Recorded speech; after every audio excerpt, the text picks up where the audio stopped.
Prvým krokom pri vytvorení prípisu je odstránenie perspektívy, ktorá vzniká pri fotení, tak aby sme vyrovnali písmo a odstránili akúkoľvek deformáciu tohto písma.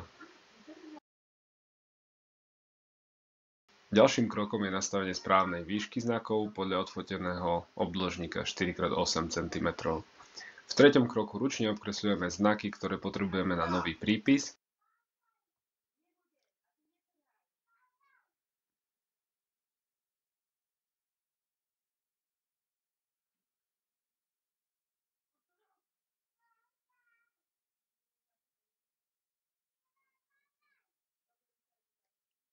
A následne z týchto znakov vytvárame nový prípis.